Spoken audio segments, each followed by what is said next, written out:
Leviathan, समंदर का रहस्यमयी राक्षस।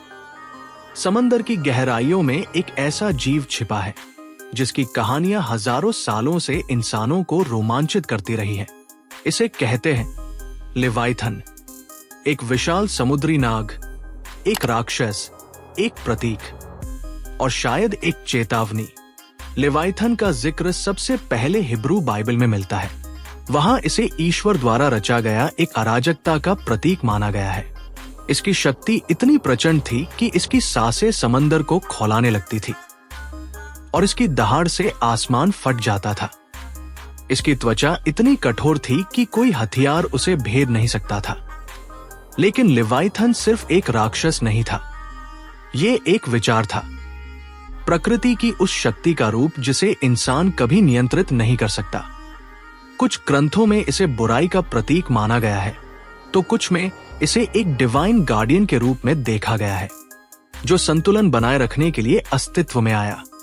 मध्यकालीन यूरोप में लेवाइथन को अक्सर एक विशाल मछली या ड्रैगन के रूप में चित्रित किया गया। पुराने नक्शों और पांडुलिपियों में इसे समुद्र के किनारे पर खड़े जहाजों को निगलते हुए दिखाया गया है। इन चित्रों में डर और रहस्य दोनों की झलक मिलती है। अब सवाल उठता है, क्या लेवाइथन सिर्फ एक मिथक है या फिर कोई ऐसा जीव जो कभी वास्तव में समुद्र में मौजूद था?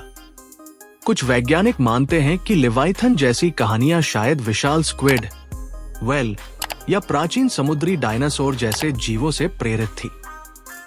जब नाविक पहली बार इन विशाल जीवों को देखते थे तो उनके लिए ये किसी राक्षस से कम नहीं लगता था, और जब कोई जहाज गायब हो जाता था तो दोष लेवाइथन पर डाल दिया जाता था।